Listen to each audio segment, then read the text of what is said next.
국민의힘 전당대회 얘기로 좀 넘어가 보겠습니다. 지금 하루 앞뒀는데요. 네. 국민의힘 당원 선거인단과 일반 국민 대상 자동응답 전화 투표가 오늘이 마지막 날이에요.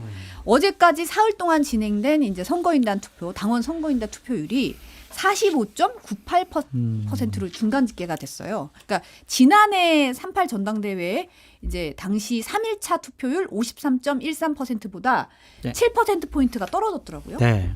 왜 이럴까요? 그러니까 지난번 전당대회가 그냥 이례적으로 높았어요. 이제 그거를 우리가 인정을 해야 될 것 같고, 예를 들면은 뭐 2021년도에 있었던 때는 이준석 대표가 뽑혔을 때는 36%, 윤석열 대통령이 뽑혔을 때 전당대회 때는 54%, 그 다음에 뭐 이번에는 뭐 47%, 45% 요 정도 나오고 있는데, 이거가 그냥 제가 봤을 때는 친윤 세력들이 조직적인 당원 동원을 안 했기 때문에 이러한 일이 벌어지지 않았을까. 아, 조직표가 들어오지 않아서. 네, 그러니까 전당대회가 아무리 이제 온라인으로 하고 뭐 휴대폰으로 투표를 한다고 하더라도 50% 되기가 쉽지가 않아요. 근데 지난번 김기현 당대표 뽑을 때는 워낙 캠페인을 세게 하고 죽기 살기로 붙었기 때문에 당원들 계속 문자 보내고 전화하고 막 이렇게 독려를 했는데, 이번에 좀 알아보니까 대구 경북에서도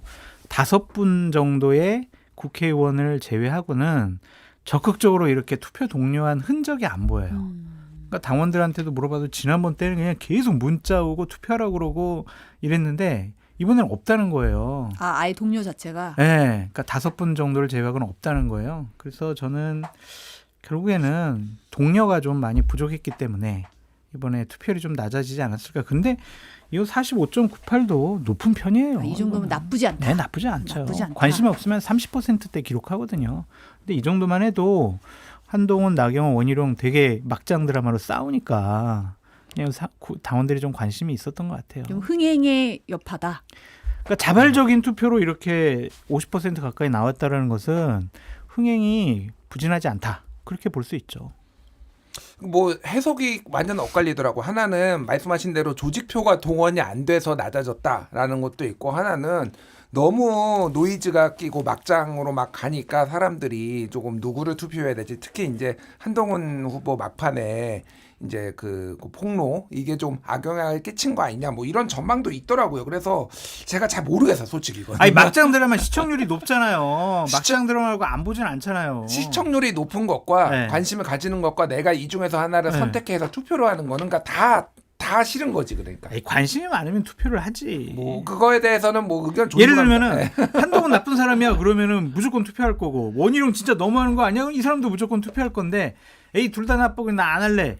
당원들이 이러진 않을 것 같아요. 누군가는 뽑아가지고 바로 세워야 되겠다는 생각을 하고 그러지. 그냥 원래 50% 정도는 허수의 당원일 수도 있고 그렇게 관심이 없는 사람들일 수도 있어요. 그래서 50% 내외의 투표율은 저는 그냥 높은 편이다라고 말씀드리고 싶어요. 그러니까 뭐 저도 45%, 46%가 낮은 거라고 보지 않아요. 그 전에 전당대회를 봤을 때 진짜 노관심일 때는 진짜 30% 그렇죠. 막 이럴 그렇죠. 때 뭐 20% 때도 있었어요, 옛날에는. 근데 지금은 어쨌든 민주당도 그렇지만 국민의힘도 적극적인 의사 표현하는 당원들이 상당히 많이 늘어났단 말이에요. 그거를 봤을 때 이게 만족할 만한 건 아니고, 김기현, 안철수, 천하람 지난번에 붙었을 때는 그때는 굉장히 치열했어요. 어쨌든 김기현 그러니까 김기현이 1차 과반에 넘느냐 못 넘느냐가 상당히, 그래서 그 나름대로의 이제 뭐 동원들이 있었으니까 여러 영향이 있어서 유불리는 제가, 그러니까 어떻게 될지 지금 판단하기는 좀 어렵다.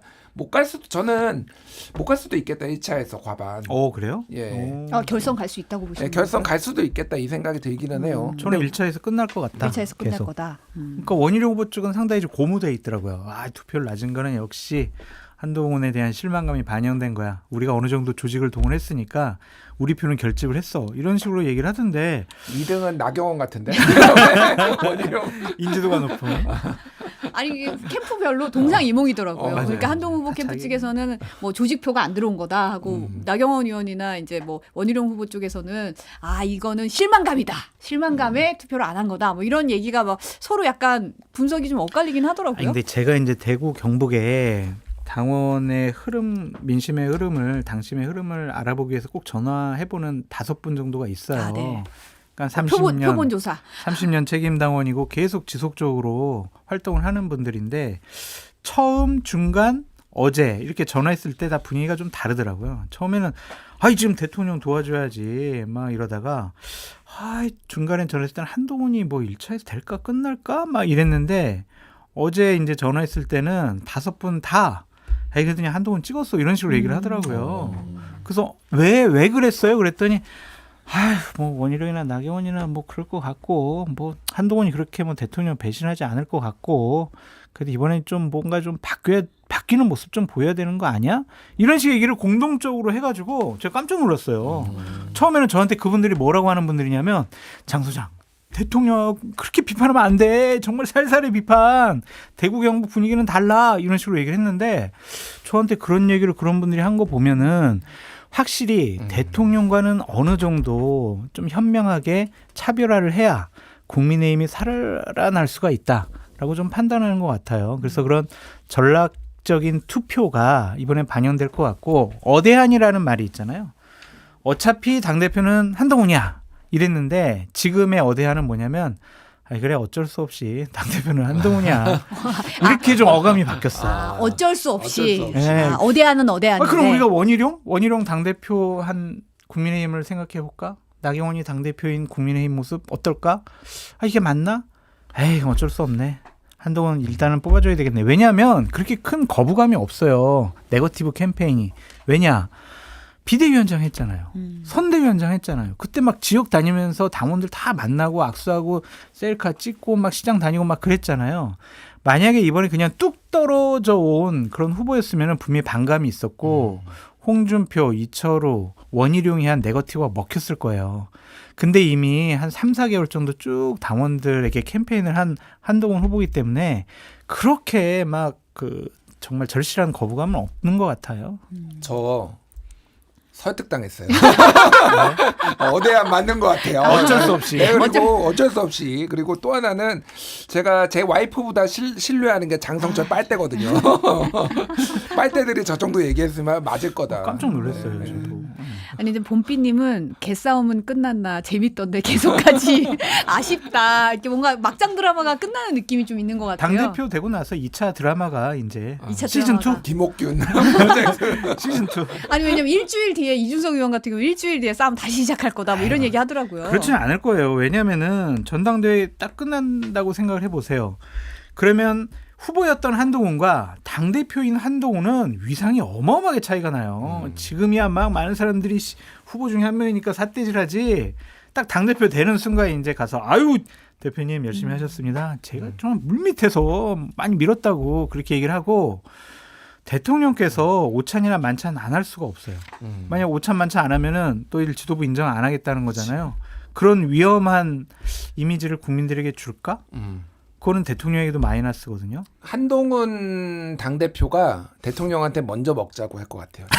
먹자. 밥 먹자. 이번에는 몸이 괜찮다. 그러니까 하면은 이제 용산에서도 이거 안 먹자고 할 수도 없고 먹으면 불편하고 하니까 그렇게 곤란한 상황을 만들 것 같고 제가 예언 하나 하자면은 친윤 중에 한두 명은 윤리위 갑니다. 윤리위 갑니다. 윤리 갑니까? 네. 하나 이제 재밌는 얘기 드리면 2014년도에 김무성 대표가 이제 당대표가 됐잖아요. 그 전에 선거운동 과정 중에 자꾸 대통령 청와대가 친박을 통해 가지고 전당대회에 개입한다는 얘기가 너무 많이 들려가지고 김무성 후보가 김기춘 당시 비서실장에게 몇 번 전화를 해가지고 항의하려고 했어요. 김기춘 실장이 전화를 절대로 안 받고 콜백도 안 했다는 거예요. 그런데 딱 당대표 딱 되고 나서 당대표는 김무성 후보입니다라고 하고 나서 우리가 저녁 인터뷰할 때까지 그 짧은 2시간 동안 김기춘 실장으로부터 7번 전화가 왔대요. 7번이요? 근데 대표가 나중에 저한테 얘기하는데 안 받았대. 이 실장 말이야. 내가 그렇게 전화할 때는 안 받고 내가 당대표 되니까 전화하고 말이야. 그냥 막 이러시더라고요. 그만큼 위상이 차이가 어마어마해져요. 그래서 여권의 한 축이기 때문에 그렇게 무시할 수는 없다. 당분간은 휴전. 당분간은 휴전일 거다.